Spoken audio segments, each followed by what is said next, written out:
કેશોદમાં સતત વરસી રહેલા મેઘ તાંડવને કારણે નીચાણવાળા અનેક વિસ્તારો અને ઝૂંપડપટ્ટી વિસ્તારોમાં પાણી ભરાઈ જતા જરૂરિયાતમંદ પરિવારોને ભોજનની તકલીફ ન પડે તે હેતુથી નગરપાલિકા પૂર્વ પ્રમુખ મેહુલભાઈ ગોંડલિયા અને તેમની ટીમ દ્વારા સરાહનીય સેવા કાર્ય હાથ ધરવામાં આવ્યું હતું। આ કાર્યક્રમ અંતર્ગત કેશોદના જલારામ મંદિર ખાતે ગિરનારી ખીચડી તૈયાર કરવામાં આવી હતી। ત્યારબાદ સેવાભાવી ટીમ કેશોદના પાણી પ્રભાવિત વિસ્તારો અને વિવિધ ઝૂંપડપટ્ટી વિસ્તારોમાં જરૂરિયાતમંદ પરિવારોને ખીચડીનું વિતરણ કરવા માટે રવાના થઈ હતી। આ સેવા કાર્યમાં જલારામ મંદિરના ટ્રસ્ટી રમેશભાઈ રતન ધાયરા, દિનેશભાઈ કાનાબાર, ડોક્ટર સ્નેહલ તન્ના, વિશ્વ હિન્દુ પરિષદના પ્રમુખ વિશાલ જોશી, મહેશ પાનસુરિયા સહિત અનેક સેવાભાવી કાર્યકરો જોડાયા હતા।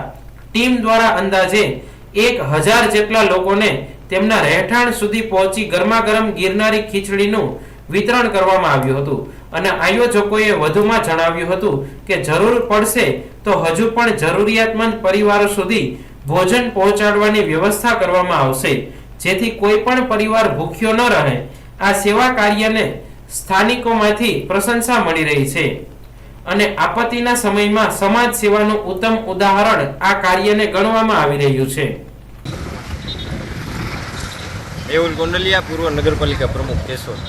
હાલ કેશોદમાં 2-3 દિવસના ફૂલ વરસાદ છે અને અમે અને અમારા મિત્ર મંડળ દ્વારા આજરોજ જે ગરીબ માણસો છે ત્યાં ગિરનારી ખીચડીનું વિતરણ કરવામાં આવ્યું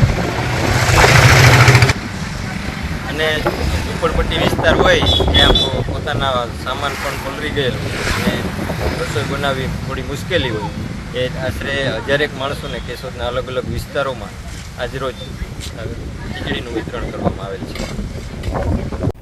એક વિરામ બાદ મળીશું। જોતા રહેશો ગુજરાત ન્યૂઝ કેશોદ।